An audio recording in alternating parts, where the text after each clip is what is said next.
Live from Washington, D.C., this is Balance of Power with Joe Mathieu. The president gets his man at the top of the Fed. Welcome to the Friday edition as Kevin Warsh is sworn in as the 17th Federal Reserve Chair at the White House with an ever more challenging environment to potentially cut interest rates. We're going to discuss it all with Bloomberg's Michael McKee with insights this hour from former Dallas Fed President Rob Kaplan. He'll be joining us from our Dallas bureau. The Ayatollah says the highly enriched uranium cannot leave Iran. And with the strait still closed, we're going to talk about the conflict and what might lie ahead this weekend with Michelle Brouhard at Kpler. And later, an important conversation with the CEO of Micron Technology.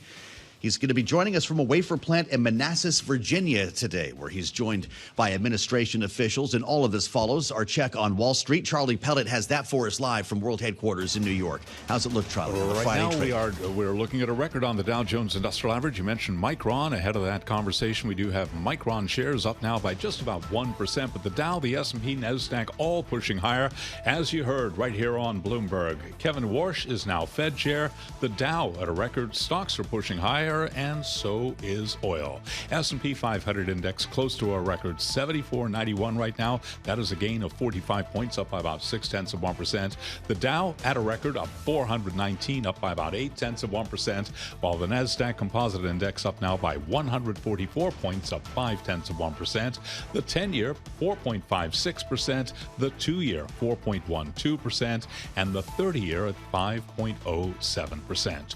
Gold is down 0.5%. 45.18 the ounce, while West Texas Intermediate crude higher, little change. WTI right now at 96.46 a barrel, up 0.1%. Barrel of Brent crude 103.10, up by 0.5%.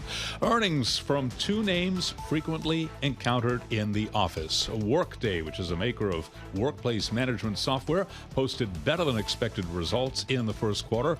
Workday shares, they're up now by 5.3%.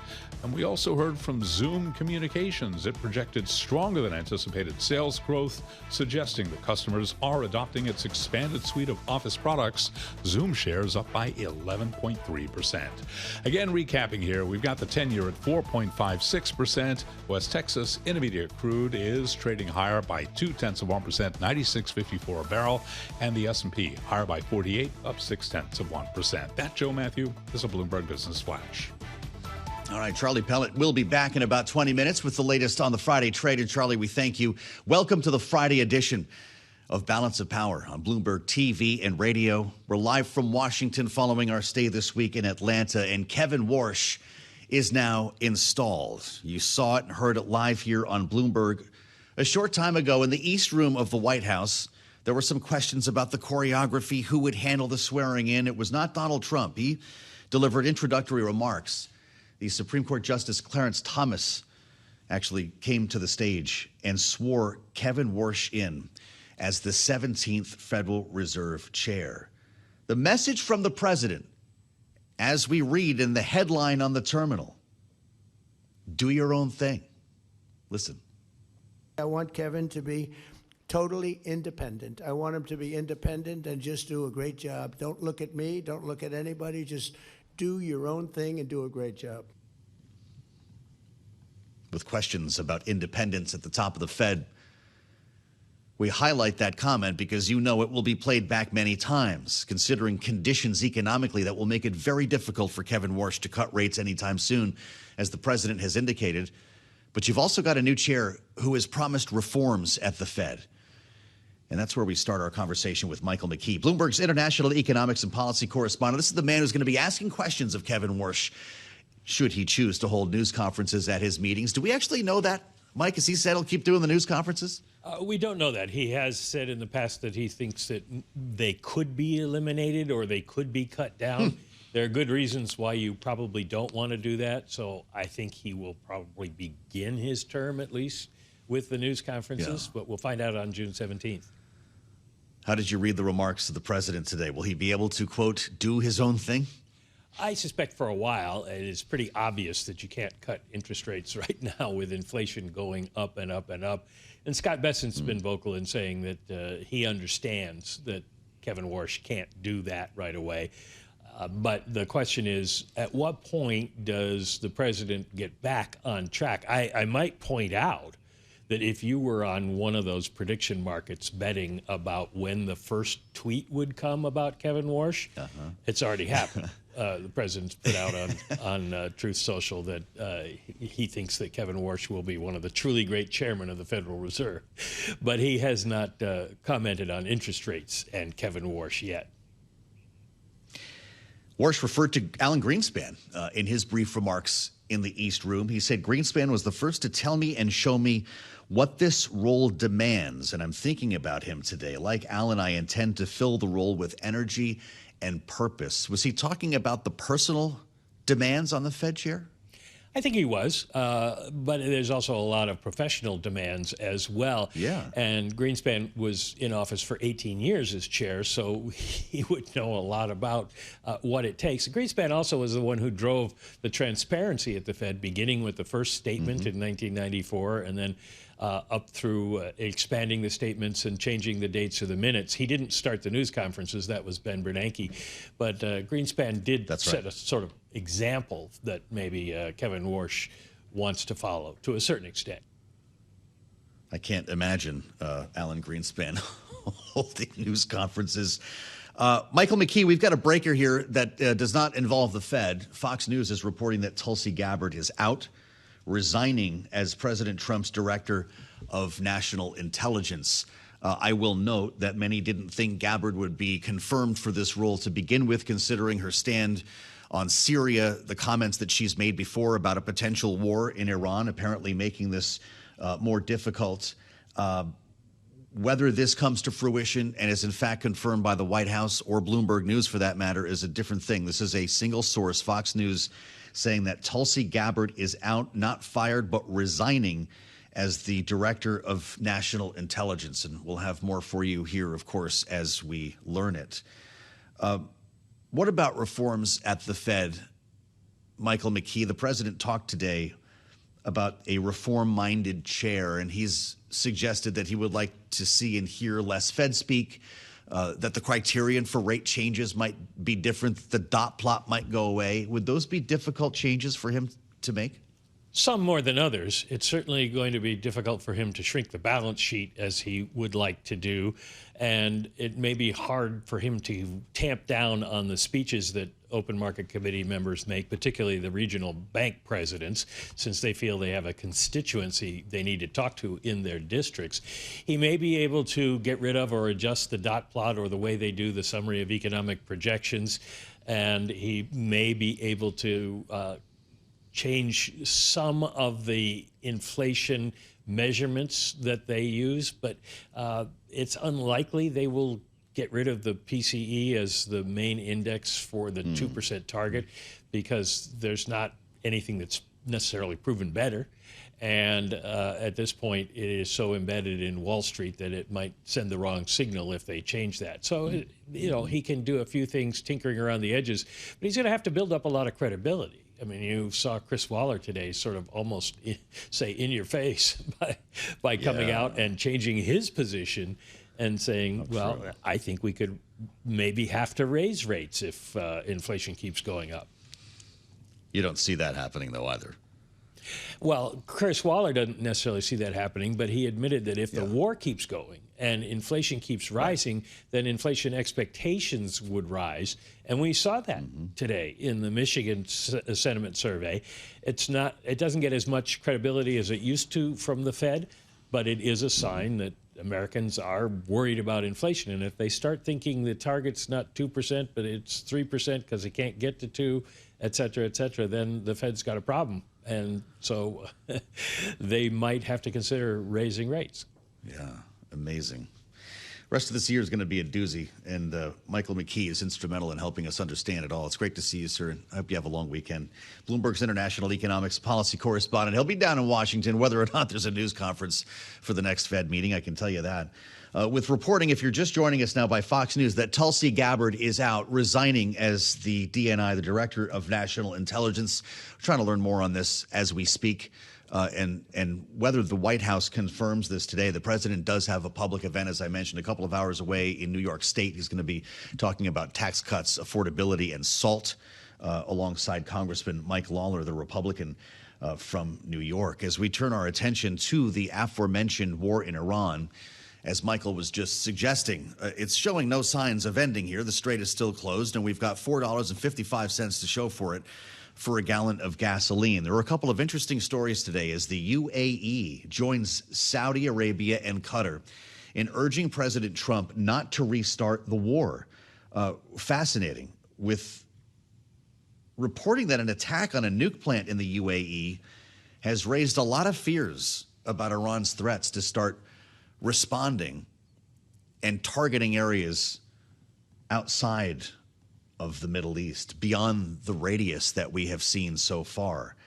Now, as soon as I mention this, the president's got another voice in his other ear, and it's coming from the Senate Armed Services Committee chair, Roger Wicker, a Republican in Washington whose words bring a lot of weight, saying that the U.S. should finish the job in Iran. Quote, "We are at a moment that will define President Trump's legacy." The chairman says his instincts have been to finish the job he started in Iran, but he's being ill-advised to pursue a deal that would not be worth the paper it's written on. Our commander-in-chief needs to allow America's skilled armed services to finish the destruction of Iran's conventional military capabilities and reopen the strait. Knowing the president has said 2-3 days, maybe even this weekend, the U.S. may resume strikes here. That's where we start our conversation with Michelle Brouhard, the head of policy and geopolitical risk at Kpler, is with us now on Bloomberg TV and radio. Michelle, when you hear words like that from the chairman, what does it tell you about what might happen this weekend? It does raise the risk of escalation going into the weekend. We do have a long weekend, and I know every time we start to see escalation, it typically is on the weekend when the markets are closed. And because the markets will be closed on Monday, it does give a little bit of more of a timeline or runway for the president to execute military strikes on Iran again. But can he finish the job in 3 days? What does finish the job actually look like is also another question I would really have, and probably a question the president would also have. What does that look like? Finishing the job most likely looks like coming up with a comprehensive deal rather than eliminating Iranian military. Yeah, or attacking power plants, for instance. Here's what the president said yesterday, Michelle, in the Oval Office when he was asked about the strait. Listen. We have total control of the Strait of Hormuz, as you know, with our blockade. The blockade's been 100% effective. Nobody's been able to get through. It's like a steel wall. And this is with the Iran conflict. That'll end soon, very soon. And when it ends, your gasoline prices will go down lower than they were before. That will end very soon, which we've been hearing since the beginning of this. And the president said we'd do this the easy way or the hard way. But I'm struck by this attack on the nuke plant in the UAE. That said a drone targeting the plant was launched from Iraq. They called it a terrorist attack, and there are real worries about what this means for Iran's proxies. Michelle, it's kind of like the war on terror, as you hear. They only have to be right once. We have to be right all the time. Iran knows where the short hairs are. They send a drone at a nuke plant in the UAE. It changes the entire landscape. They put a speedboat in the strait, and we've got our entire Navy out there, and it can change the course of this conflict. How do you compete with that? I don't think you can. I think you really do have to get to some sort of diplomatic deal. And what does that diplomatic deal look like? I know that the president's red line is uranium. Iran's red line looks like being able to control the strait. And I think they could reach that incremental mini deal, which has been proposed several times, where Iran can implement a toll booth or some sort of structure around controlling the strait while they work on the remaining nuclear issues in the future. That probably feels a little bit more peaceful than allowing Iran to initiate proxy wars and the U.S. bombing power plants and bridges. Escalation isn't going to solve the problem. We have to get to a point where we can have diplomacy to solve the problem. Will the proxies widen this war first? It looks like they're working on it. We haven't seen any action from the Houthis, and that's where I'm waiting. The Houthis have been relatively quiet. Iraq coming into the game over the last week or so is new. It could just be a warning across the bow. Like, we have this option and we have this optionality, and it's not just Iraq, it's also the Houthis, it's also Hezbollah in Lebanon. So Iran might be just reminding the president that they do have options other than just controlling the strait or trying to navigate around the current naval blockade. When the president was asked earlier this week about his intentions and the potential for resuming military strikes, he said 2 or 3 days. Maybe it's Saturday, maybe it's Sunday, maybe it's the holiday. Could we be back at war on Memorial Day? Yes, we could be. It feels like it's so binary. We could either be back at war or we could have some sort of mini deal.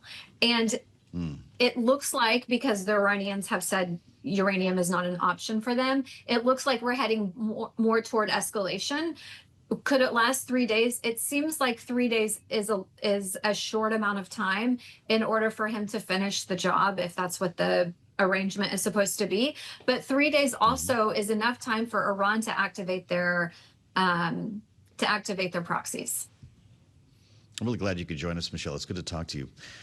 She's the head of Thank you so much. Policy and Geopolitical Risk at Kpler. That is Michelle Brouhard. Thank you for being with us on Balance of Power. I'm Joe Mathieu in Washington as we get back to the breaker this hour. Still waiting for more information as Fox News reports that Tulsi Gabbard is resigning as the president's director of national intelligence, knowing that this has been a controversial figure since before she was even confirmed.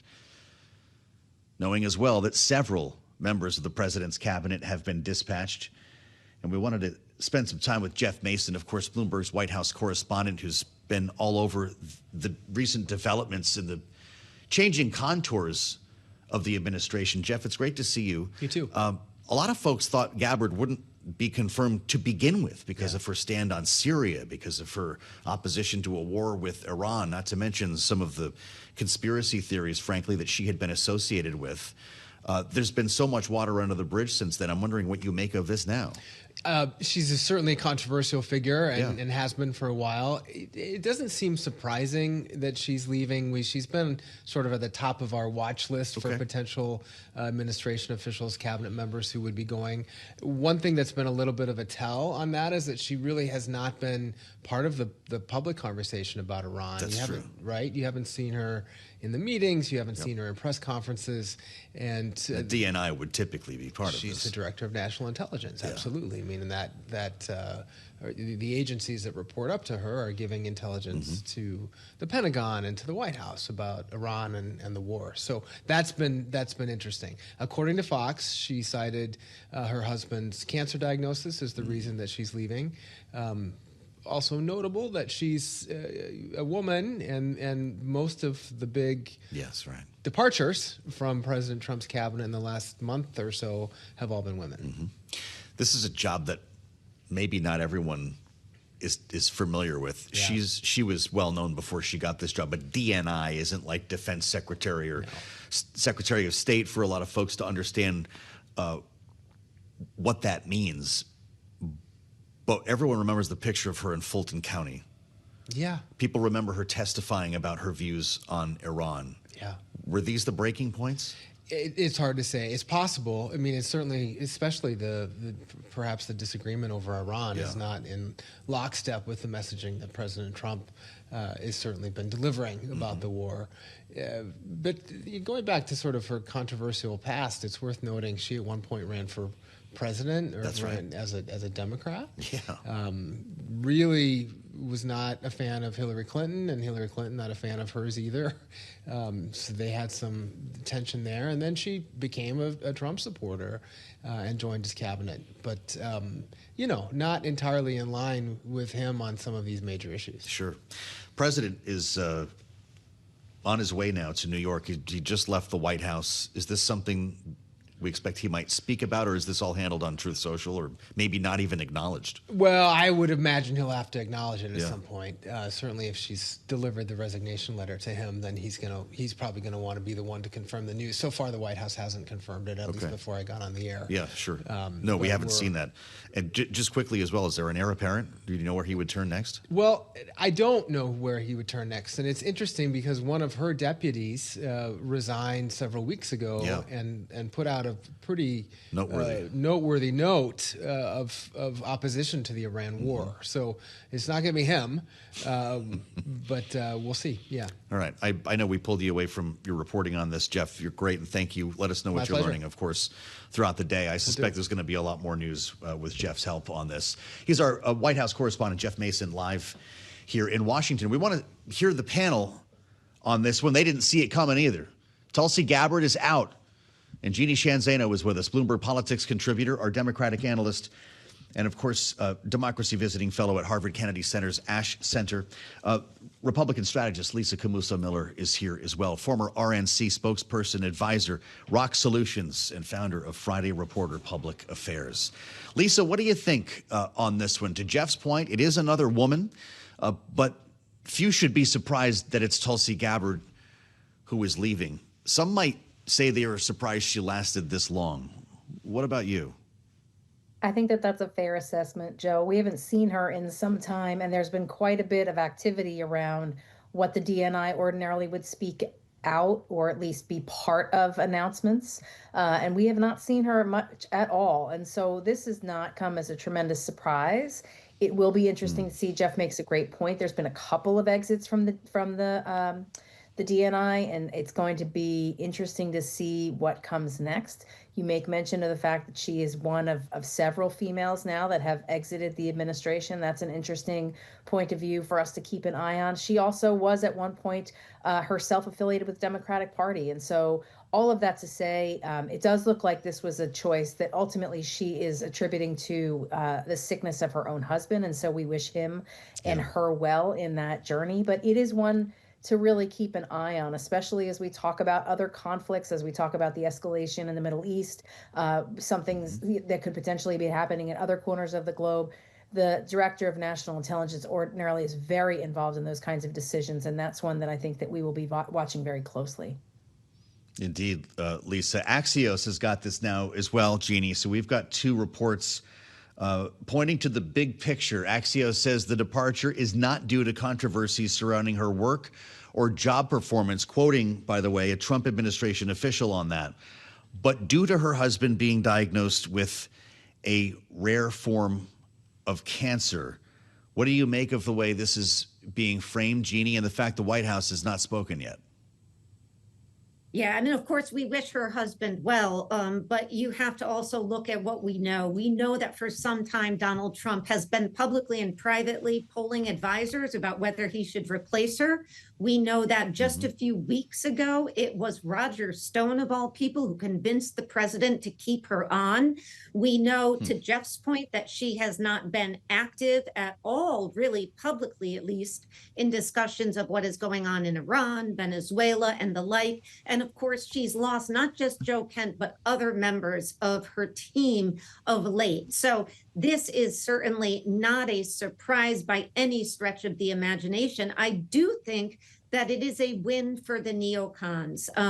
This has been a huge dividing line in the Republican Party. And she did, obviously, not a traditional Republican, certainly. She ran as a Democrat for president, but she did represent people in the MAGA base, people like a Tucker Carlson or others who really fervently believed Donald Trump when he said no more wars, no more foreign wars. She was a person who was really vocal on that issue. Hence, the way she's been sidelined, even Donald Trump the other day said they frequently disagree. So I do think this is policy-wise a win for the neocons. I just don't know how it's going to play out with Donald Trump's decision-making. Well, you can still go on TeePublic and buy one of Tulsi Gabbard's No War with Iran T-shirts, Lisa. You know, it's Friday. We got a long weekend. President just celebrated the beginning of the Warsh era. Does the timing make sense? Well, you know, all good news happens during the week and all the lousy stuff gets rolled out on Friday, Joe. So, That's it. I mean, this to me feels like a long weekend kind of announcement that they're hoping maybe will just get swept up in the rest of what's happening. And certainly not hearing from the White House right away tells me that this is one that they're hoping gets sort of swept under the rug and into the next week of activity. Is this as simple as Iran, Jeanne? Is it as simple as that? I think it's Iran. I think it's Venezuela. I think it is his division with her on these big issues. I also do think there are questions about on the gender issue. It's not a question as to why he might or she might want to leave. It's a question as to why others that are not female haven't chosen to leave or been pushed out. And I'm thinking of people who are under the gun, like Kash Patel, Howard Lutnick, and some others. So I do think there are real questions to raise about the gendered nature of so many of these high-profile departures from the cabinet. Appreciate both of you weighing in on a breaking story here. Jeanne, Zaino, and Lisa Camooso Miller, we thank you, as always, for the insights and a great panel today. The president has not said anything about this on Truth Social, but he has been posting. It's not just that he's on his way to New York. In fact, the last post that hit right after we came to air this hour had to do with his son's wedding. He's not going. President says, while I very much wanted to be with my son, Don Jr., and the newest member of the Trump family, his soon-to-be wife, circumstances pertaining to government and my love for the United States of America do not allow me to do so. I feel it's important for me to remain in Washington, D.C. at the White House during this important period of time. Good luck to the newly married couple. We're going to be hearing a little bit later on this hour from Rob Kaplan on this day that Kevin Warsh was installed, sworn in as the new Fed chair. First, we want to check on markets and check in with Charlie Pellet. He's got the Friday trade live from World Headquarters in New York. Charlie? Hi, thank you very much, Joe. Matthew, just running the weekly numbers on the S&P 500 index. We are looking at an 8th week of gains. So far this week, the S&P 500 index is up 1.1% on the week. The Dow right now at a record 50,697. We've got the Dow up 411, up by about 0.8%. S&P today up 0.6%, as is the NASDAQ Composite Index. The Russell 2000 Index of small cap shares up by 1%. The 10-year 4.56%, the 2-year 4.12%, and the 30-year 5.07%. West Texas Intermediate crude oil higher right now by just about 0.4%, $96.79 a barrel. Brent holding above $100 at $103.49, up now by 0.9%. I'm Charlie Pellet. That, Joe Matthew, is a Bloomberg Business Flash. Okay, thank you so much. Charlie Pellet will be back in about 20 minutes with more on the markets as Washington now refers to Chair Warsh. Took place in the East Room a short time ago with President Trump. Kevin Warsh sworn in as the 17th Federal Reserve Chairman against a backdrop of rising prices and a Strait of Hormuz that remains closed. It's at this moment that we send things down to our Dallas bureau and our Texas bureau chief, Julie Fine, who's with Rob Kaplan, the Goldman Sachs vice chair and former Dallas Fed president, for an important interview here on Balance of Power. Julie, take it away. Joe, thanks so much. And thanks so much for being with us, Rob. First of all, I want to talk about your reaction to Kevin Warsh as the next chairman of the Fed. You know him. You've brought him to Dallas in the past. What do you think about this? I think he'll be an excellent Fed chair. He's got a lot on his plate, especially in the next number of weeks. He's got to get prepared for that first meeting and the press conference and the dot plot explanation. But I think he'll do a very good job. And he has a number of challenges in front of him, but I think he'll be an excellent Fed chair. You just pointed to that next meeting. What do you expect in terms of interest rates, especially when you're looking at inflation and the war?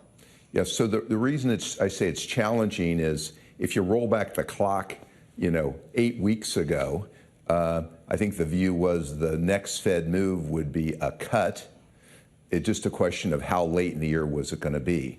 Because of oil prices being elevated and inflation readings being stickier, now the view is, and probably the conditions would warrant, the next Fed move may actually be a raise, and they may do nothing this year.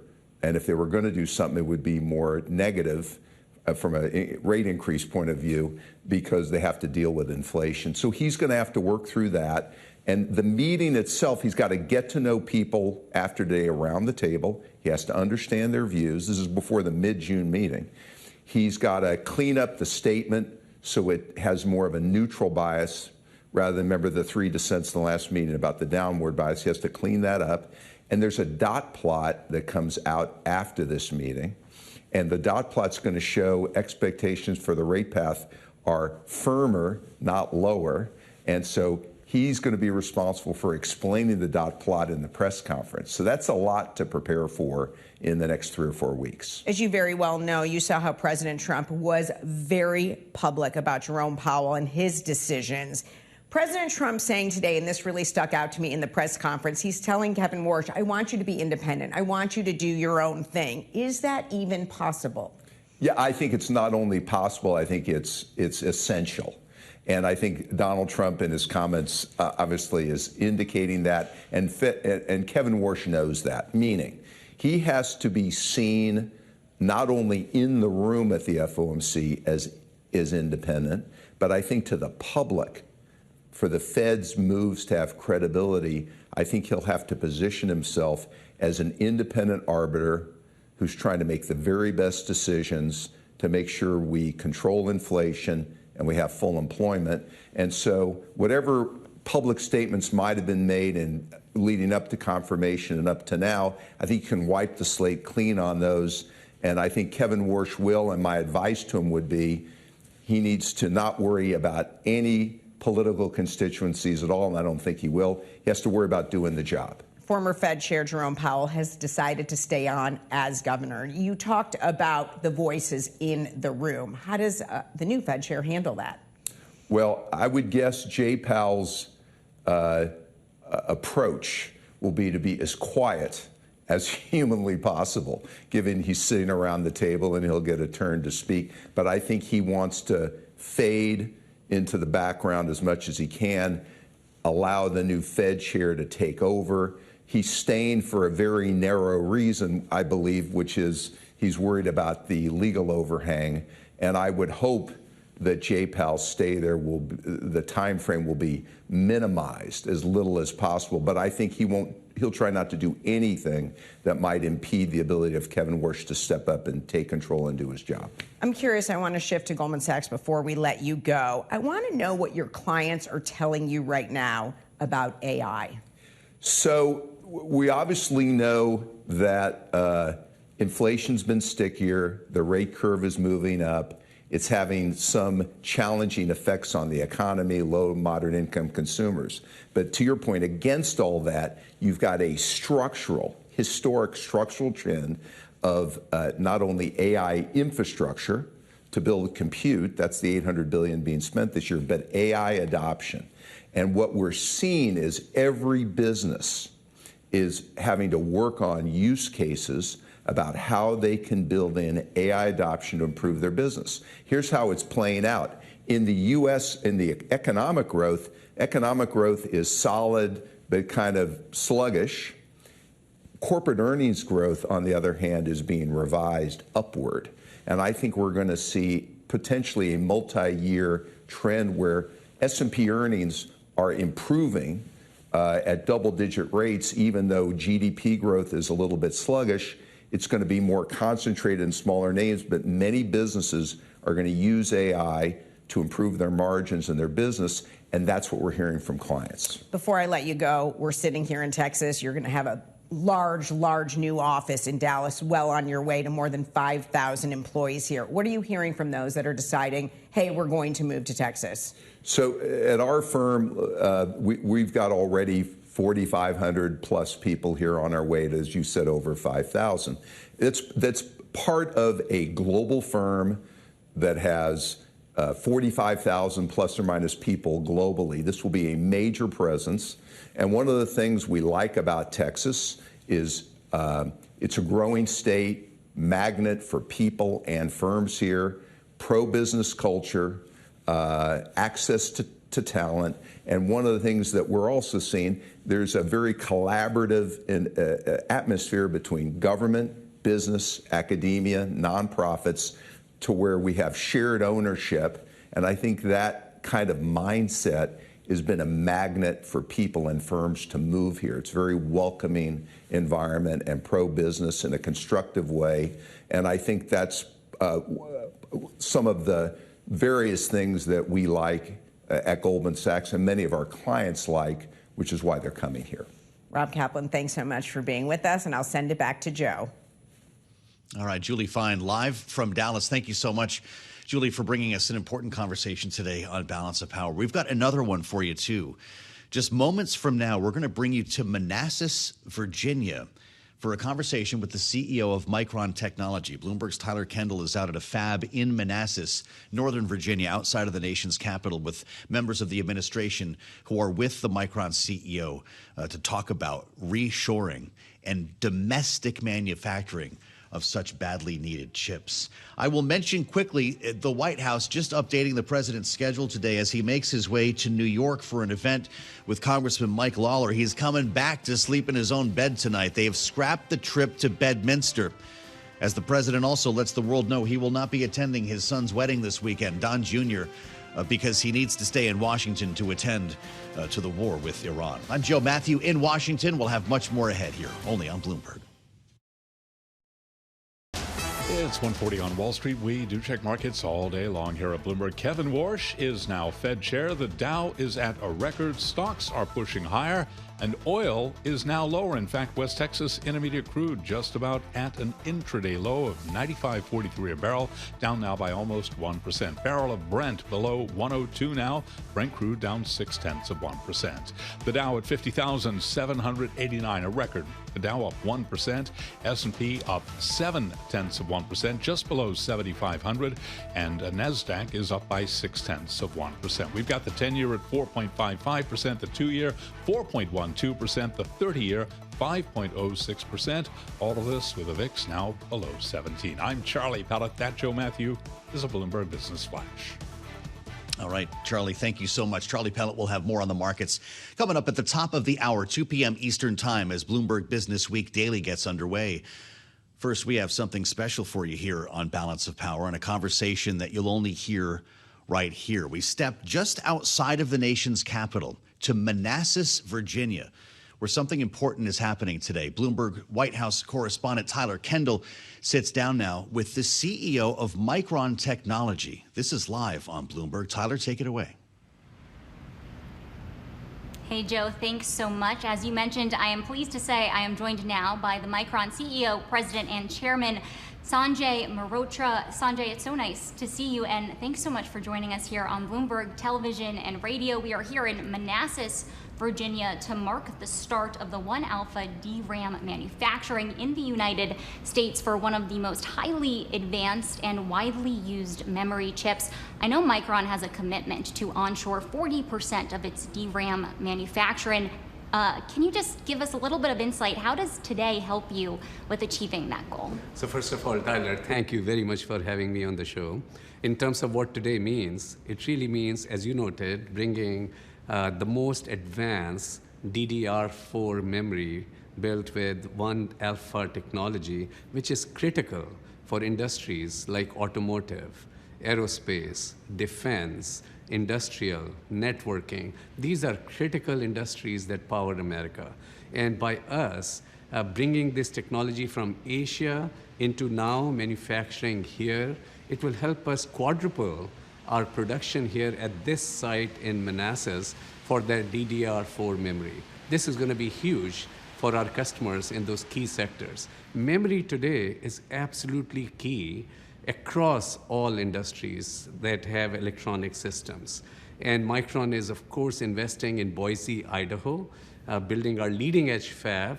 That's for leading-edge memory that goes into smartphones, PCs, servers, and that leading-edge memory in Boise, Idaho, will bring first wafers out middle of next year and then ramp up from there on. We'll have a second fab in Boise, Idaho soon to follow that, start first wafers by end of 2028 there. And then we have production planned for Syracuse, New York area, where we'll build over time a mega cluster or 4 fabs.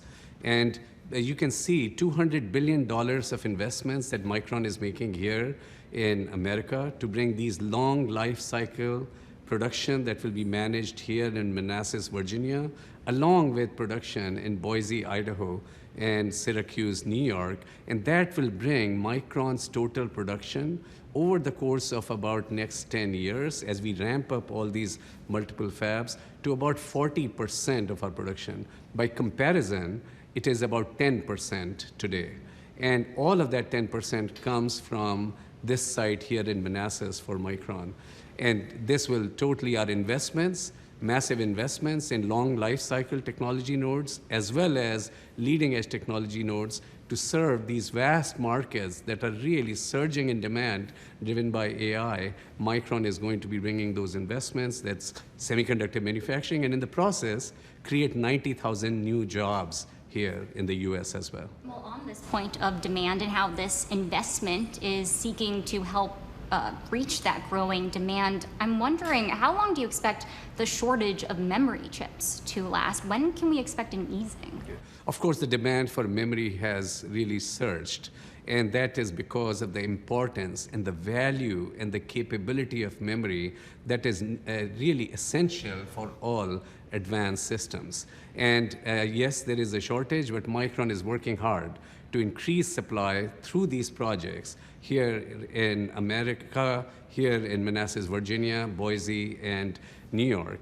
And we see this shortage continuing beyond, well beyond 2026 timeframe. But the important thing is that Micron is working hard with our customers, working also on the long-term supply agreements with our customers to really ensure that they can have predictability for supply. And of course, Micron can have the confidence for the investments that we are really committing to here for the long haul. Well, historically, memory is a cyclical business, right? Periods of boom, periods of bust. I'm wondering if a $200 billion investment here in the US signals perhaps more of a confidence that that demand, that high demand, is going to be permanent, or are there concerns here that the industry could be overbuilding capacity?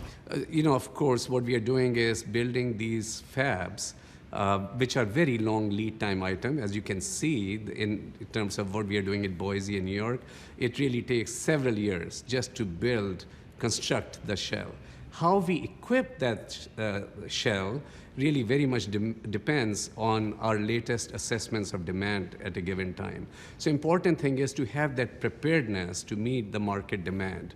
And memory has become a key enabler. It is a strategic asset for our customers today. It is a strategic asset for AI across consumer as well as data center industries, because without memory, you don't really have that intelligence that is critically important for the future roadmaps that our customers have. So memory is critical. Our investments, of course, will always be managed with discipline. Today, we are able to meet the demand of our key customers only about 50% to about 2/3 in many cases. And it's really important that we, of course, bring up this supply with discipline and continue to really fuel the growing demand, provide serve the necessary demand that is ahead. Where are your biggest bottlenecks right now in the supply chain? And I'm wondering how labor fits into that picture, because a lot of the announcement here today was about boosting jobs here in the U.S. As I mentioned earlier, our investments will create 90,000 new jobs. These are high-paying jobs. Of course, Micron is very much focused on engaging with the communities, with the colleges and universities, with really local systems in order to even support and advance apprenticeships. So we are very much focused on investing for the training and development of the workforce across the United States, particularly in the regions where Micron plans to have these fabs. And that is, of course, an important critical priority.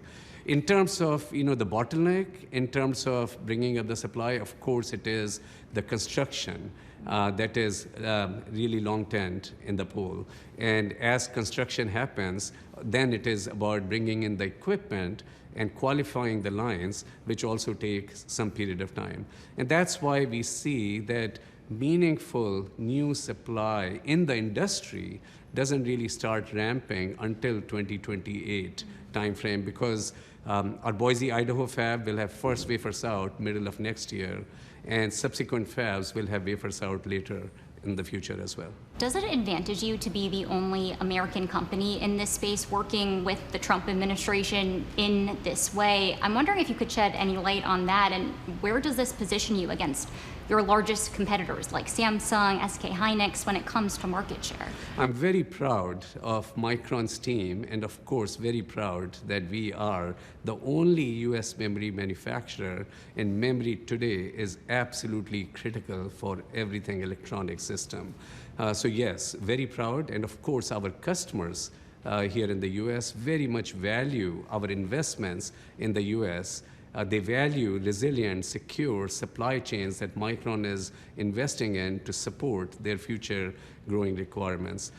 We are very pleased with the partnership, the engagement. We are very thankful to President Trump and his administration and his focus on bringing leading-edge manufacturing here to America to support a wide range of our industries. And our partnership with the administration is strong. As you saw, I mean, Secretary Lutnick, as well as Ambassador Greer, made strong comments in support of our investments today.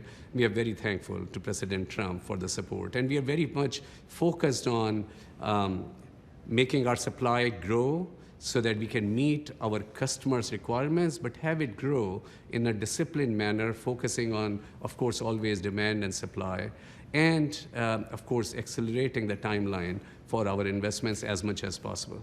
In the final minute that I have you, you mentioned U.S. Commerce Secretary Howard Lutnick, who gave remarks today. I think it's fair to say that he's been pretty integral in the administration's perhaps more hands-on industrial policy, including when it comes to taking stakes in companies. The U.S. government has done this to try to spur the kind of production that Micron's doing. But I'm wondering, have you had any conversations with the administration about that? Our discussions with the administration are always focused on bringing up supply. President Trump, as well as Secretary Lutnick, are always focused on how do we go bigger, how do we go faster, particularly when the supply is tight. And Micron is a technology leader today. We are a global technology leader today. Our DRAM as well as NAND technology are most advanced, ahead of others in the industry. Leveraging that technology leadership and building the future of America with large-scale manufacturing is absolutely a priority of President Trump, Secretary Lutnick, and our discussions with the administration. All right. Sanjay Mehrotra, the CEO of Micron, also the president and chair, thank you so much for joining us here live on Bloomberg Television and Radio. Joe, this has been a conversation here at one of Micron's manufacturing facilities in Manassas, Virginia. I'll send it back to you in Washington.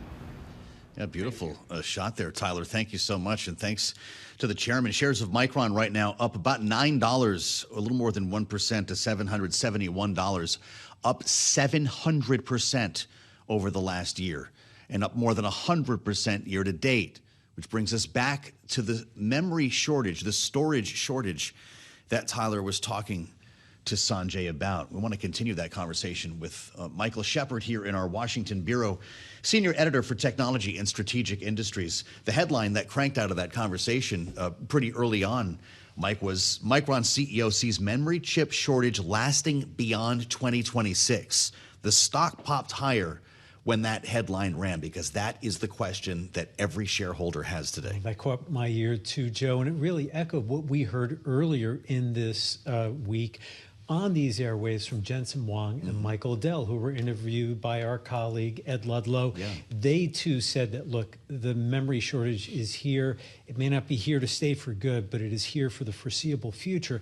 And it is one of the biggest bottlenecks when it comes to the AI rollout right now. Yeah. Now, Micron is really having a moment, as you said, pointing to their share price gains over the past year. Enormous. And it really is driven so much by the AI boom. But more broadly, as we heard from the CEO just now, their products go into literally every electronic device out there in the world. Not just the smartphones on our desk here, but also into cars, into missiles, you name it. Everything has a memory chip in it to some degree or another. And the demand for AI is actually creating a squeeze in those markets for those goods as well. And we've heard even Apple CEO Tim Cook talk about that as well as a challenge. And he talked interestingly about disciplined growth, because one of the characteristics of the memory market has been this boom and bust cycle, that with the economy, you'll see demand for memory go up, followed by a and glut. then number go down, and that is something that they have to manage even as they expand plants like this one. Well, so in our remaining moment here, it's not unlike the oil business, right?